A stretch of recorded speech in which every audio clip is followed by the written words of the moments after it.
Come on in, everyone. The water is fine. I hope you're doing that for my background. I was hoping somebody would get it. Yep. Everybody, thank you all for joining. We're going to get started here in just about 1 minute. As you guys are kind of dumping in today, I would love for you all to drop in the chat where you're listening from today, what church you're with. We'd just love to hear from you guys before we kind of get the party started here. Definitely see some familiar names coming in. Good to see everybody.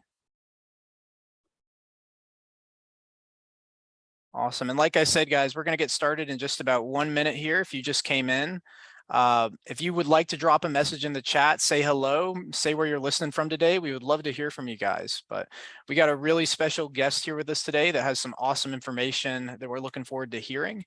So if you would like to share and just kind of help us know who we're talking to today, we would love to hear it. Cool. Well, it is 3 o'clock on the dot. So as people are still kind of coming in here, we're going to go ahead and get started. So as I kind of mentioned earlier, that this webinar is going to be on how churches should navigate through a recession. And we have very special guest, David Fletcher, joining us today, who's also a great friend of ours. I'll let David introduce himself in a more proper way, but David was a pastor for, what was it, 35 years? Something like that, a long time. A long time, and has actually developed this website called XPastor. He has tons of free articles. He was telling me before this, he does a webinar every week just to help educate churches, and we love what he's doing in the church world. So we're really honored to have him here, and he is the expert on this topic. So what I'm going to do here, David, I'm just going to pass it on to you, sir. If you want to maybe share a little bit about yourself and then dive right into it. I'll just kind of tune out here and let you be the one that teaches the class today. Sure. Well, I'm in Austin, Texas, a scuba diver. I took this picture behind me in the Maldives at about 60 feet. And if you look in the background, you can see some sharks. And I chose that one on purpose because navigating a recession is like swimming with the sharks. I was an executive pastor for many years, founded XPastor in 2003 as an XP, and then have been doing XPastor just primarily for about the last 4 years, and it's just been great. You can learn a lot more on xpastor.org. We have over 1,400 free articles, 200 videos, blah, blah, blah, courses. So great to have you in this webinar today. So we want to address how churches should navigate through a recession. And that really focuses on strategies and tactics regarding how churches can do that. And that's what we're all about, right? Because here we are, we're swimming with the sharks. Let me say at any time that you want to ask a question, please do in the Q&A or the chat menu, and Lee or I will get to it just as soon as we can. Now, where I thought we'd start first is defining what is a recession. We have that kicked around a lot.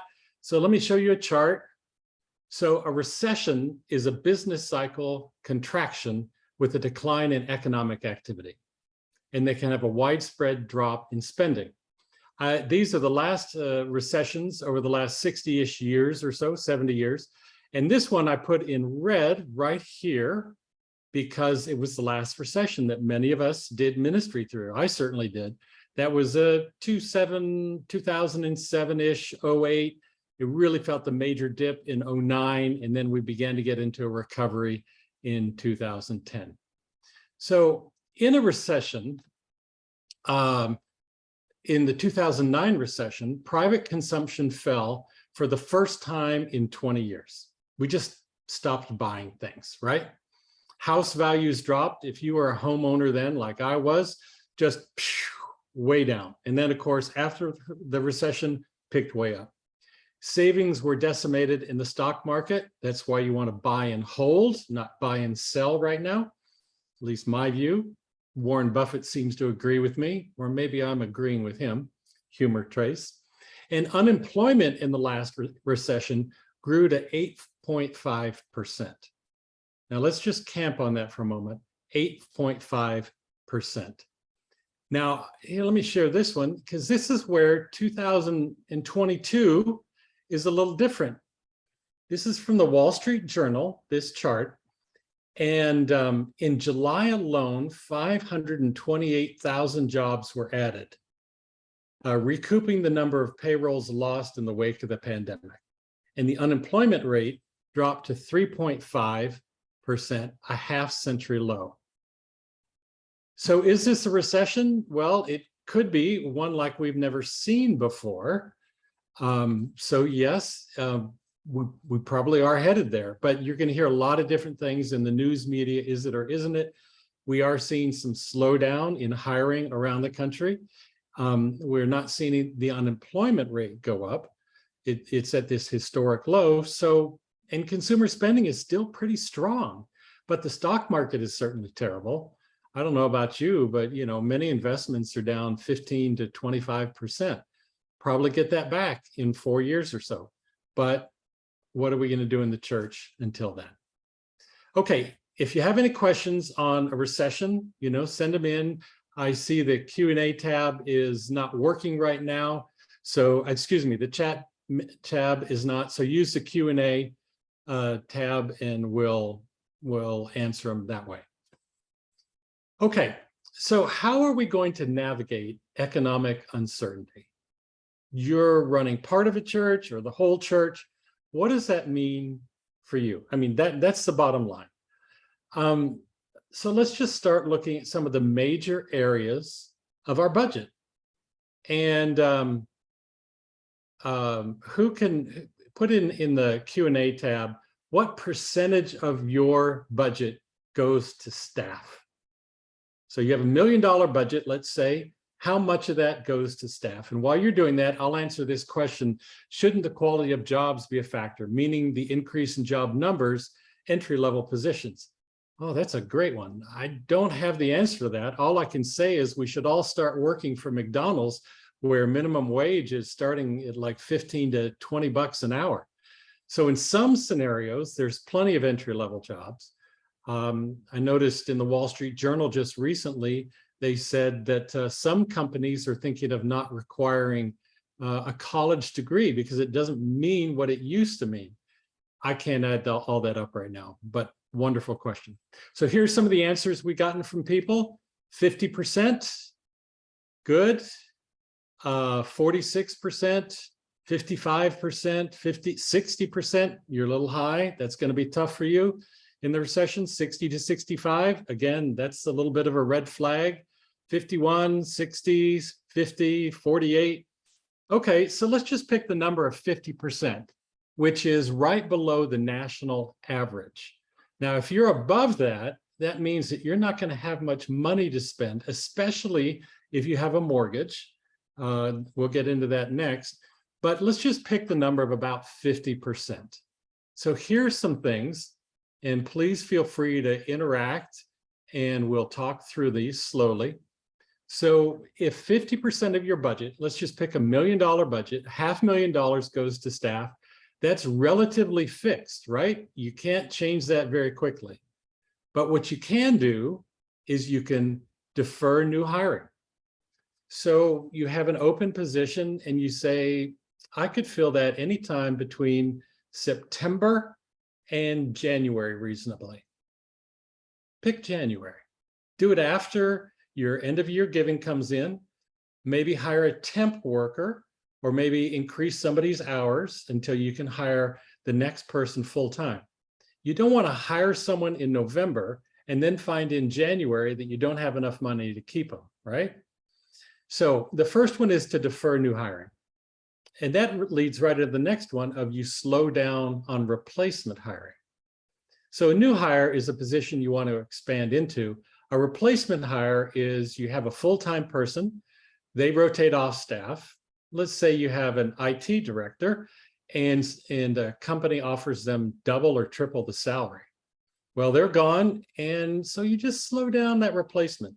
What can we do? Can we outsource the role for 3 to 6 months and do that at the same cost? Can we do it with 2 part-timers? I know I had an opportunity one time where we had a full-time person, a sound person, rotate off our staff. And I said to the leader of the area, what if I give you, instead of 1 full-timer, What if I give you 2 people at 25 hours a week? And he was a little uncertain about that until he lived with it for a bit. I saved the money on benefits, which is anywhere from 16 to 25% of somebody's salary. He got a little extra hours, 10 extra hours a week, and he was able to hire some students and train them in a job that if you hired someone as a sound tech full-time, they're probably only going to be with you for 4 or 5 years, and a student might be with you 3 to 4 years. So all of that worked out pretty well. And then you also want to do this as the recession begins to heat up, is you want to slowly examine the fit for selected roles. You want to give appraisals, early warnings of weak performance issues. You want to look at every single staff person and see who's a great fit and who's a poor fit. And you want to do that now so that you're working with the person in the fall and documenting it, especially required for non-exempt workers, people making below $37,000 and some change, non-pastors, and people who are going to fit into certain classifications that you want to give them plenty of written documentation on. So you want to work with them for the fall so they realize, actually, they're not thrilled with my performance. I'm not thrilled with it either, but we have a problem here, Houston. We really have a problem. So those are the first things that I would do on staff. I would defer new hiring, new kinds of positions. I would slow down replacements, and then I'd slowly examine fit for selected roles. What else would you do in the hiring area, in the staffing area? It's 50% of your budget. So recession hits and your giving drops, let's say 10%, and your electric bill rises 10%. Where are you going to make up the money? Well, staff is your biggest area. So what are you going to do? Any thoughts from the audience? As you're thinking on that, send in your thoughts, and we'll look at your next area, next largest area. And that area is your facility. 25% of your budget is going to go to facilities, right? Okay, it'll be anywhere from 15 to 30%, depending on if you have a mortgage, you have an older facility, or what you might have. So the first thing you can do, and I'm doing this in order so that Tim and Lee can say, what are you talking about? You can defer maintenance. Some of you are going to do that. And I would just say, ouch. That's just not swimming with the sharks. That's letting the sharks eat your lunch. Don't do it. All right. Thank you so much. But so let's talk about what are the things that you definitely can't defer. So you have a parking lot that needs to be resealed, and it's going to cost you $15,000. You better do it this year. If that's what the deferred maintenance schedule calls for, do it. Because if you wait a year, that price may go up to 20 and then to 25. And then you may get, it'll escalate even farther, go from 25 to 40 because the potholes are deep and you need a lot more work.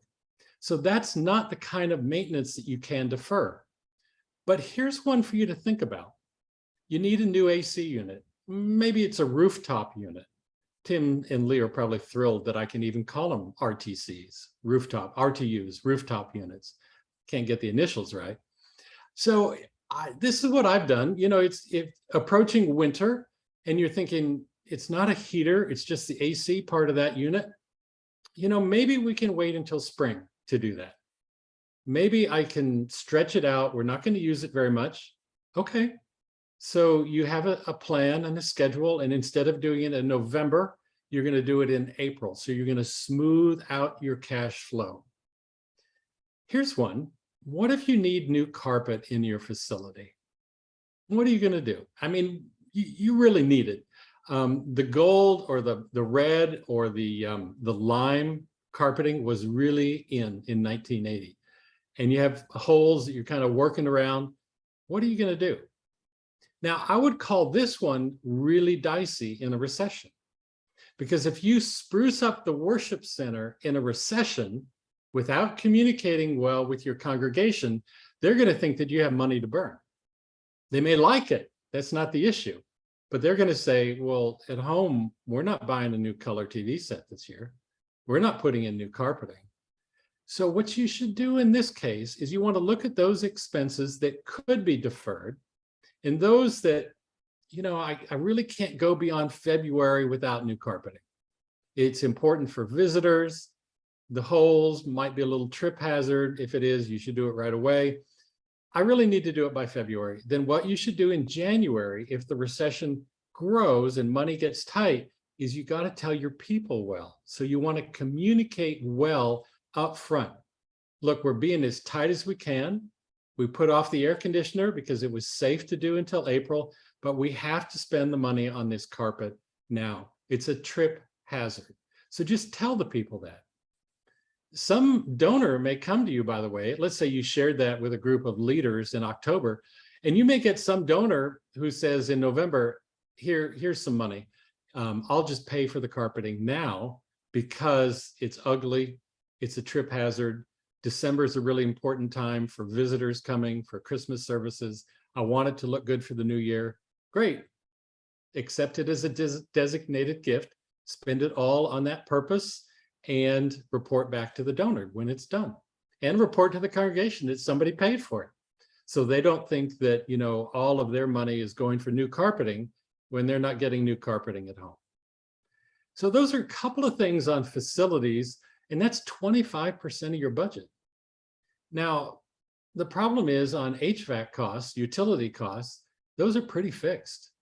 I had a church budget one time, and we're spending $200,000 a year on utilities. And in the recession, do you know how much that went down? Zero. It went up because more people were coming to church and we were doing more activities. We actually increased our utility costs in the recession. So we had to find the money somewhere else. And that's a challenge. All right, next area, ministry budgets. And here we're about out of money. About 25% of your budget is going to go to ministry. Maybe 15%, maybe 25%, but it's not a lot of money. Here's the challenge in a recession. Let's say you're 6 months into your fiscal year. If your fiscal year begins in January, you hit May, June. If your fiscal year begins in August, you're in February or so, and you realize you have to cut the budget. But if you cut all of your ministry expenses from that point forward, at most, you're only going to save 5 to 10%, which is a significant amount of money, but you're also cutting into your biggest area of influence with your people. That is direct ministry dollars. The high school guy won't have money to take students out for pizza, or if you do a big pizza dinner that the church is $100 to, and people donate or pay $500 to, you're going to raise the cost for that. And so some families who are feeling the pinch of the recession won't come. This is really tough. This is the meat and potatoes area for your staff. And I would suggest cut this the least, because this is the direct ministry. This is the tire right on the road. But do be careful in your budgeting process. Examine all the line items carefully. See what can be trimmed. Well, maybe we're not going to do this extra trip that was going to cost us $10,000 or $20,000. Or maybe we're going to ask some key donors to underwrite it, people who are actually doing really well in business in the recession. Many times you'll find donors will want to give towards special projects. You want to have those projects approved. You should have a project acceptance policy. So your executive pastor might be able to accept money for a special project up to $10,000 and report that to the finance committee, and that goes in their minutes. And above $10,000, let's say to $20,000, the finance committee can approve it. And above $20,000, the board would approve it. But you can have those approvals done by email so that you don't have to wait weeks until the next board meeting comes around for you to accept the donation. Remember, you don't want to cash the check until you have approval, because designated funds, also called restricted funds, can only be used for the purpose that the donor specifies. Unless they just make a general fund gift, right? That says, well, I'd like it to go to carpeting if you can.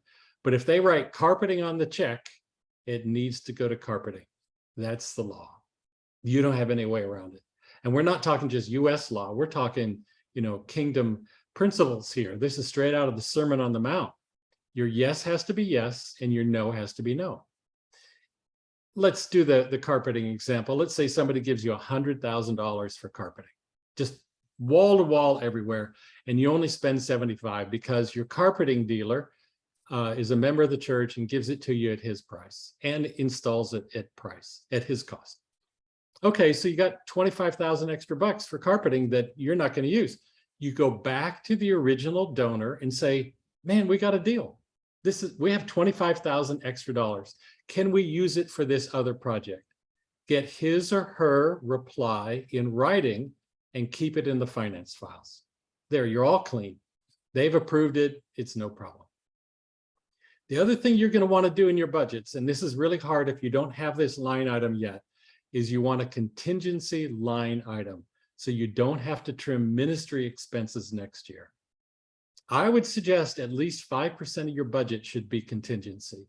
So if you have a 5% drop in donations, you just don't use, let's say you have $1 million budget.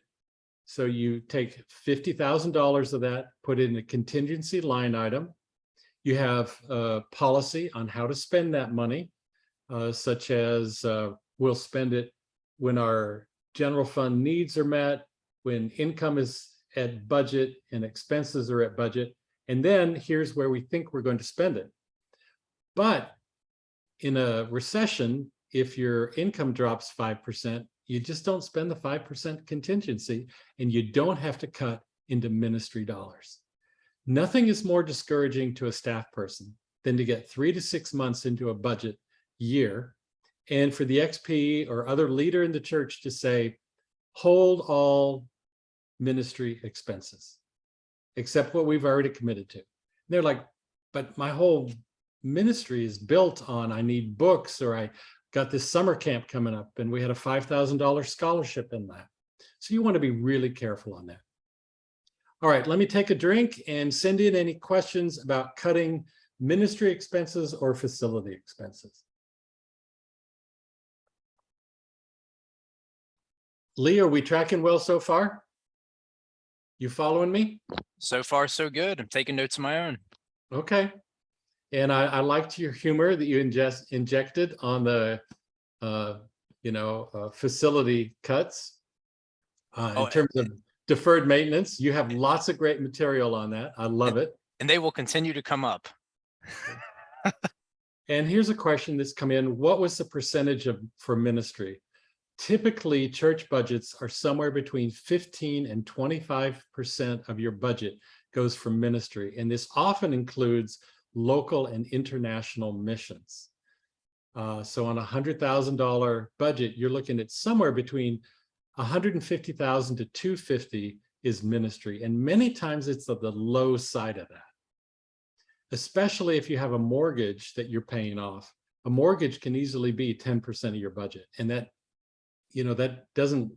that's on top of your facility dollars.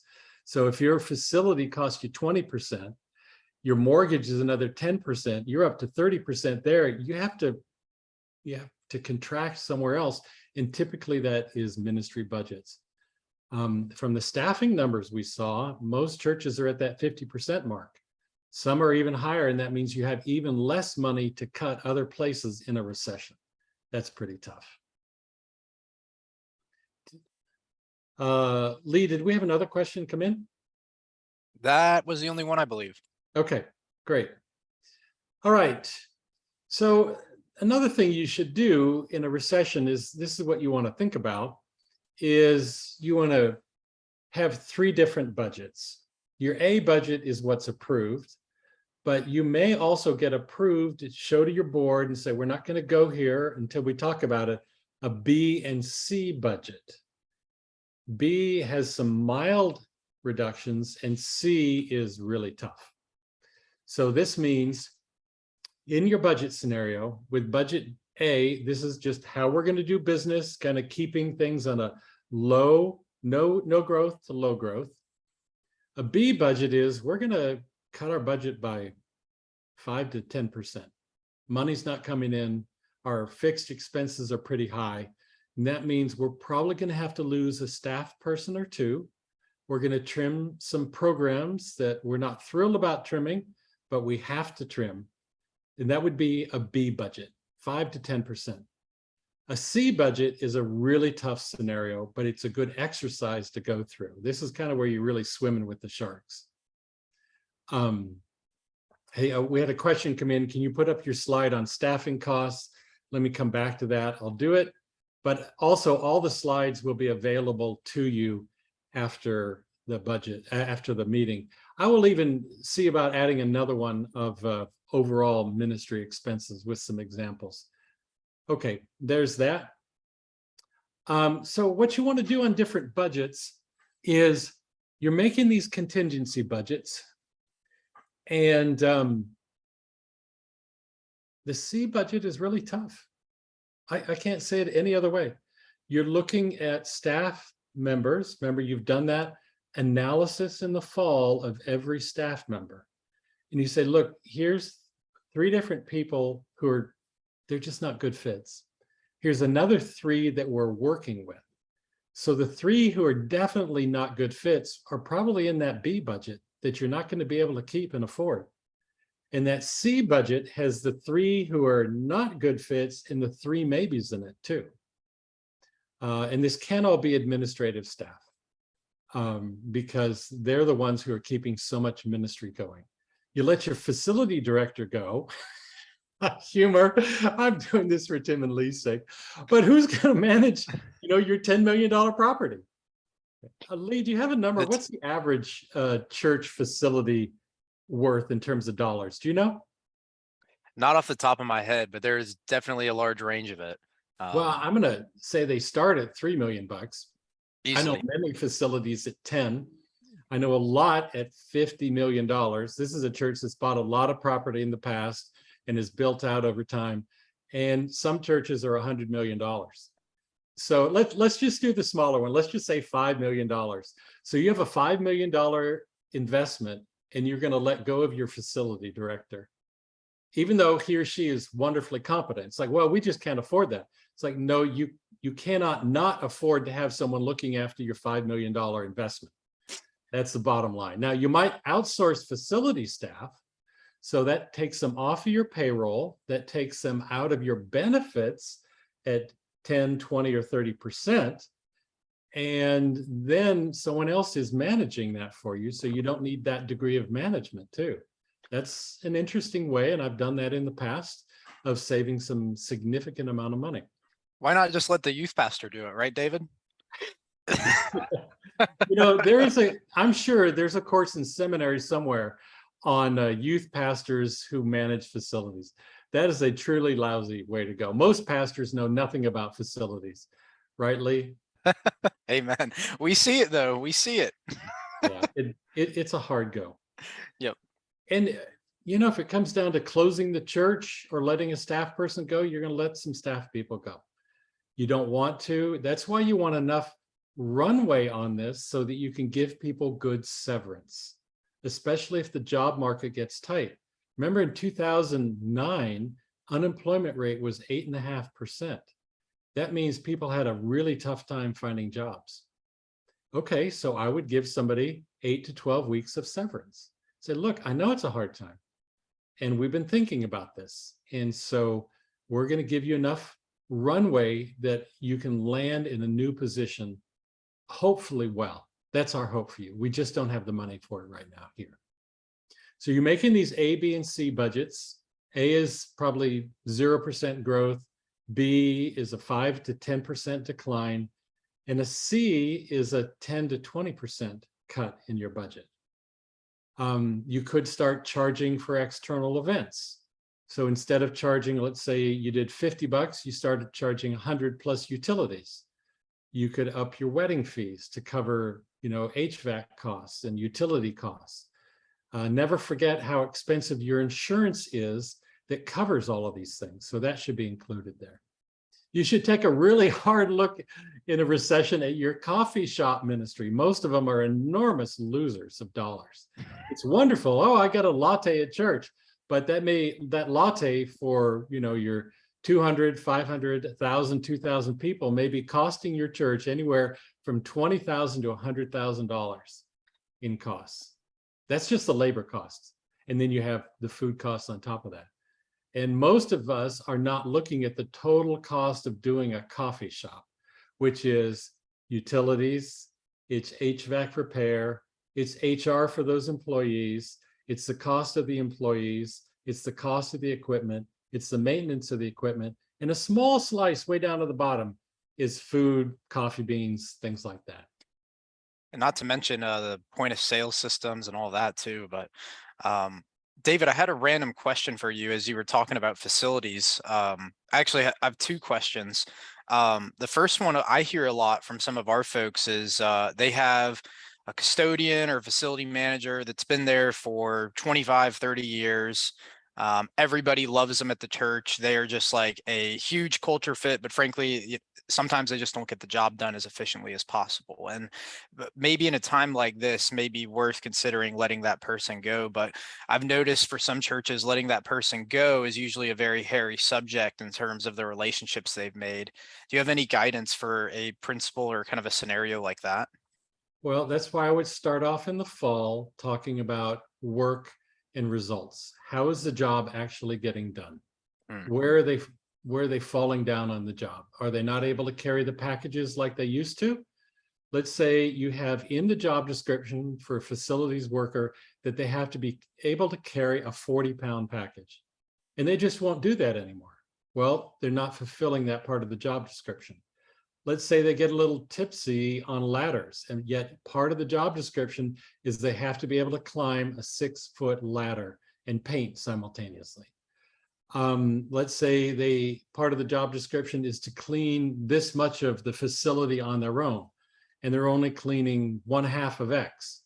So you can document that the person is not meeting the needs of the role description that we've all agreed upon.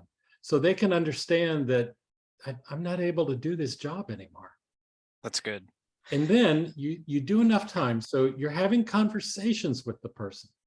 And one of the first conversation is, Lee, this isn't going so well. And here are the things that we're seeing. And you let that facilities person, that's you in this case, Lee, kind of chew on it and give an honest response. Like, well, okay, I'll hear that. And then you schedule another meeting in 2 or 3 weeks and you review the progress. And then you give them a letter that they sign that says, look, this is still not going well and your job is at risk.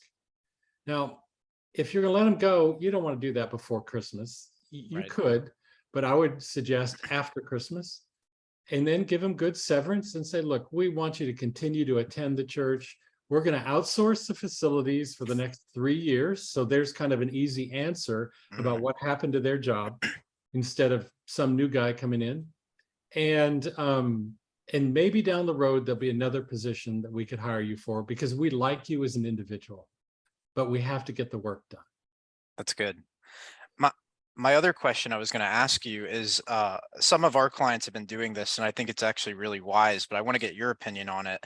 How do you feel about renting the facility if you have the capacity where you're not having max utilization for the space with current ministries and everything else right now? Do you think that might be a good way to also offset some of those facility expenses in a time like this? The answer is complex. It could be. The money is certainly attractive. We had a school, a local university that wanted to rent our parking lot. And the money was really good because it was a stacked parking lot, 3 stories tall. It's exactly what they needed. So we had a careful discussion with the finance team. Bunch of great volunteers on there, CPA, an attorney, insurance guy. So some people who are really competent in these kind of issues. And we said, well, what's our liability in it? So we contacted our insurance agent. Then we said, are we going to have to pay UBIT? So that's unrelated business income tax. And we said, well, look, if we make $50,000 and we still have to pay tax on it, that's fine because we're going to have money ahead, right? And so we looked at that very carefully and we said that will fit. So you have to pay UBIT on anything that's not related to your main church business, in quotes. So if you rent to a university, I doubt in your constitution that part of your constitution says we value renting to universities. So that's UBIT. But if it's a part of your ministry expense, part of what you're doing, let's say you decide to start a school or a preschool, then that could be considered part of your educational program. If you rent to another nonprofit, that's probably going to be UBIT. But you want to have a careful talk with your insurance person. You want to make sure that it's covered, especially if it's to a school. You want to make sure that the school has sufficient sexual misconduct insurance and that your sexual misconduct insurance will cover anything that happens at the school. Because Lee, do you know who they're going to sue if there's a sexual incident at the school? Me. They're going to sue the school and you. Yep. Mostly the church, because churches tend to have deeper pockets. And they look at that $5 million facility and say, well, if they have to sell the facility, we can at least get $5 million. I'm being direct here, but this is what's happened in many of the Catholic churches that have had sexual misconduct. So you want to analyze that carefully. And then you want to look too is, well, what is this going to do for the use of our facility? So are we comfortable having, 15 rugrats in this nursery room, preschool room, 5 days a week? Well, we had better bill into that facility charge new paint every other year, or new tile, or whatever it's going to take. And if you rent to a school, you need to then make sure that your levels of sanitation. So do you have to have a sink in every classroom? Is there a bathroom close by? Do we have the policies in place, or does the school for 2 adults to take children to bathrooms? What's their policy on hiring minors? So you're having all these people come on your campus, and you need to think very carefully about the implications of that. Because you might just say, wow, it's $25,000. That's great. Yeah, but it's actually costing you $30,000. Maybe not. Good perspective. Thank you. And sorry to throw you off with the questions. No, I love questions. That's what church life is all about. That's right. There's very few new things under the XP sun. And I've been doing this for such a long time. I've seen most of them, and I haven't found one recently that stumped the chumps. Love it. Thank you. Okay, so let's talk about compensation in a recession. Everybody wants that one, right? So you have these wonderful staff, and let's say you cut one staff person, $50,000. We're just not going to do that particular ministry anymore. The person leaves. They understand it. It's okay. It's not great. No one likes to leave. So you think, well, I got $50,000 I can reinvest. And I would say you should reinvest it in your staff. They need a raise. Inflation is really high this year. Most churches are not going at an 8.5% inflation to salary increase. Many churches are going at about half of that. So they're going to give a 4% raise this year and hopefully do a 4% next year. A lot of businesses are doing that too. It's just more prudent to stretch that out over 2 years. Very few businesses that I know are doing an 8.5% increase, this year. So stretch it out. Also realize that over 10 years, according to the XPastor salary forecaster that I have, and I've been doing it a long time, and it's free, by the way, you can find it on the website. You give all your salary information. It's all confidential. Nobody will see that, but they will see the numbers, not the names in the churches. You can see an example on XPastor. And I've seen over the years that over a 10-year period, the church matches almost to the 0.1% the rate of inflation.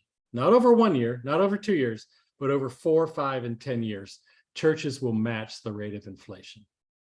I also just dropped a link to that tool in the chat, just in case anybody wanted a quick grab to it. Thank you. Here's a question that's come in.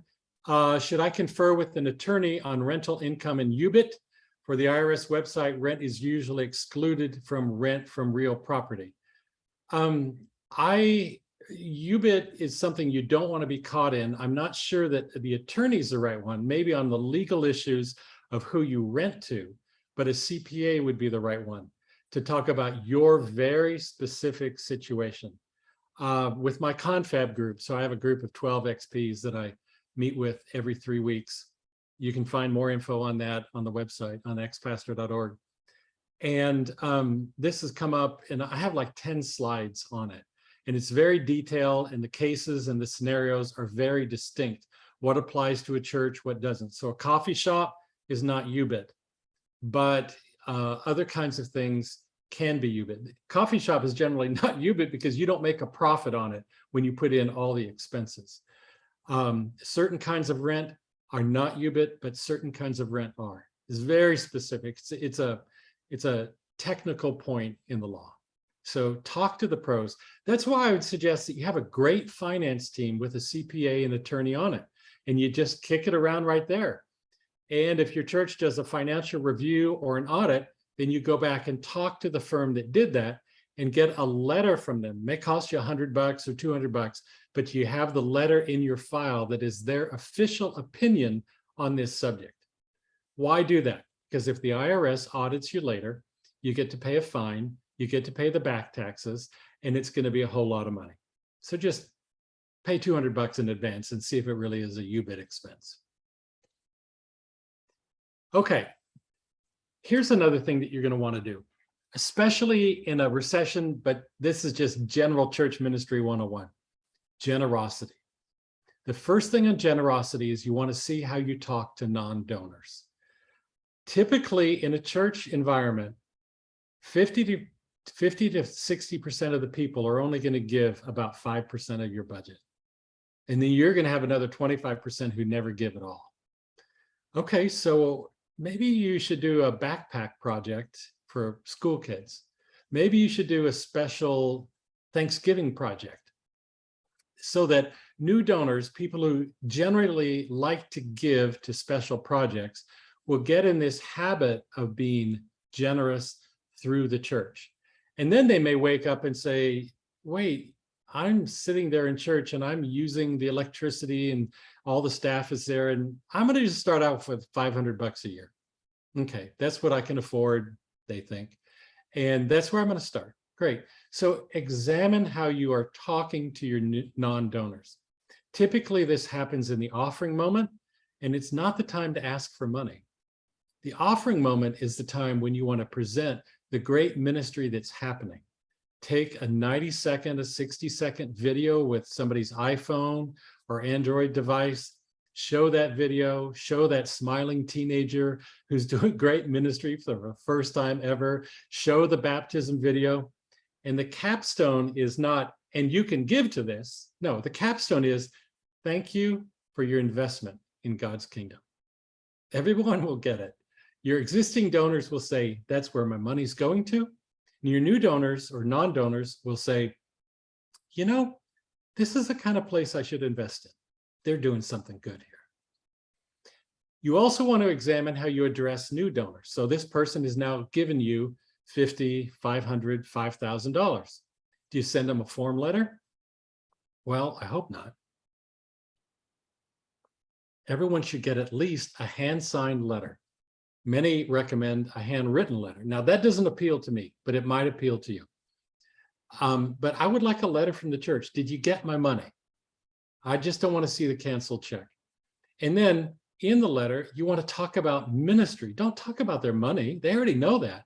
But say, you know, we have been doing some great ministry this year. Matter of fact, I have a year-end booklet that we presented last December, and I'm going to give you a copy. So, you know, it costs $1 in the of postage, and they get it. And I've actually seen that when we did this, we had like a 15-page booklet, and people put it on their coffee tables in their living rooms. They were so pleased about the ministry that their church was doing. It was a year-end ministry report, no finances in it, no pitch for money, except one comment on the back page that says, thank you for giving. This is what you've been giving to. But you want to look very carefully at how you're talking to those people who have sent their first check or checks in. This doesn't violate James, the book of James. You're not preferring these people, but they're investing with you. So you want to get to that place that they realize that they've been heard, that they have a voice, and that now in giving, that they're hearing back that their gift made a difference. And you want to examine how you tell stories of ministry vision. Let me give you 2 examples. It's the startup season for a lot of churches. Let's say you have a need for children's workers. I know nobody listening, you know, ever has the need for more children's workers. Lee, you don't have the need for children's workers at your church, do you? I do not. Well, you're a single guy. You may not be listening to this anyhow. So here's the deal. Typically it is, hey, everybody, I just want to let you know that children's ministry is starting up in 3 weeks, and we need 25 people in the nursery and 42 people in preschool, and we need 102 people with elementary school. And we'd really like you to sign up, and we have people outside who are ready at the table. Lee, how many people stop at the table? Quite a few nowadays. Oh, you're just a devil's advocate for me. No, the right answer is not as many as you need. So, but here's another story. You show a 60-second video of some adorable kids that everybody wants to be with, and they're smiling. The teacher comes on, she's talking about, Jesus and talking about the Good Samaritan, and the kids are like, I want that. I want that. This is great. I love it. I get the story. And at the end of that, you say, this is the kind of ministry that you can have. There's a table outside. Okay, now that's a compelling story of ministry, because the people who are doing it and the people in it are actually communicating the value. It's not you. It's not another talking head on Sunday. It's the people talking to one another. So 3 aspects on generosity. How do you talk to non-donors? How do you address new donors? And how you tell stories of ministry vision. Here's a question that's come in. Our church is starting an expansion campaign this fall. The decision has already been made and finalized. How would you approach this situation in light of potential recession? Well, you've already made the decision. I would go ahead and do it. And I would say, this may cost us. This is going to be a challenge for us. But you know what? Here are the steps that we're going to do. And we're going to address, so I would be talking to the leaders first. We're going to talk to our major donors. You don't, by the way, have to know how much someone gives to have a list of major donors. You can have your business office give you a list of the 20 top donors in the church. Go and talk to them. Typically, 5% of your donors are going to give about 40% of the donations to your church. That's a lot of money. So I would go and talk to those top donors, and they may take care of 40% of your new cost for your facility. Now, you're also going to want to do a broad public campaign, because your big donors are going to want to know that everybody's in on this. But you talk to your significant donors first, and let's say you get $400,000 or your $1 million pre-committed. Great, you announce it. We're already at 400, and we need the rest of you to come on, and you tell stories of ministry. You don't just say, look, we're going to build a 2-story building. It's going to be great for our kids. You show pictures of your kids in ministry. Show the old room here, it needs new paint, new carpeting, and it's hot. And then you show a picture of what the new room can look like with kids, and your architect can get you those kind of future drawings. Show people. See, this is what Jesus did all the time. Look, I'm walking through the grain fields, I'm picking grain, and I take an illustration, Jesus is saying, and here's a story of grain. Somebody says, hey, I'm a fisherman, and then somebody else comes up and says, hey, how are you going to pay taxes? And Jesus says, can I have that fish, please? Gives the fish. There's a couple of denarii in there, and Jesus gives an example from everyday life. We remember those stories because they're from everyday life, and they feel real because they come from everyday life. Okay, let's talk about technology, and we'll end on this one. Technology is really hard in a recession. Do you get new soundboard and speakers in a recession? I'm going to advocate defer it for a while, because you're probably talking about being between going from 90% effective to 100% effective. Most of us can't hear that well, and the soundboard people can wait 6 to 12 months, but tell them it's coming. Just say, look, we're gonna delay this project a bit. Do you do a new lighting system? That's a really tough one unless you have a donor who's going to pay for it, because everybody's going to see that and they're going to say, why in the world are we spending bazillion dollars? They don't know that it's 250,000. They probably think it's 2.5 million, but the numbers don't matter. On new lights, the old lights were fine. That's not what you want people to say about your church in a recession, unless you communicate it really well. So our lights are so bad. Here's what I would say. our lights in our church are so bad that we have a significant number of people who are finding it hard to read their Bibles. So even though it's a recession, we're going to spend the money. We can actually get a better deal on it right now with labor and materials. And we're going to do that because we care about those people who can't read their Bibles in church. I can remember that story. Now, it has to be a true story. You can't make these things up, but you can look for those people, and you can take the quotes that you hear from people, make them anonymous, and share those with others. Do you replace functional computers? Well, if you're on a Mac system, man, a Macintosh can easily go beyond the old 3 or 4 years. A good Mac can last 5 to 7 years. Yeah, I'd extend the life of my computers.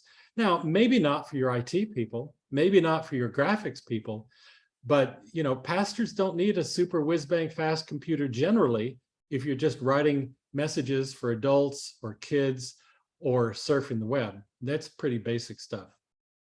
Do you do something like trimming cell phone allowances? Let's say you give every pastor a $50 a month cell phone allowance. It's really nice. It's tax-free according to the IRS, as long as it's reasonable in extent. I wouldn't do that. It's a great benefit, and you'll just make people mad unless things are really dire at your church. Okay, Lee, do we have any other questions? I don't see any others in right now. Okay.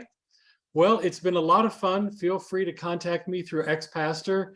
There's a Hey Fletch tab at the top of the page. I'm always happy to get back with you just as soon as I can. We have a lot of great resources. Most of them are free. Some courses, Confab with me, seminar coming up, and we're going to do a big free event in October that we'll announce in a couple of weeks. Love it. It looks like we may have just had a question pop up. That was just about the recording. Yeah, so the recording will be sent out to all registrants after the fact, after this, either later today or early tomorrow. And All you got right. a big thank you from Marcy. All right. Fantastic. Yeah, thank you so much for joining us, David. This was very insightful. I actually have a whole page of notes myself, so really appreciate you joining us to talk about this topic. Well, having lived through the 2009 recession, I kind of know where this one could be headed. I'm sure we'll get some surprises, but there's a good place to start. Love it. Okay. Thank you so much. Great. See you guys.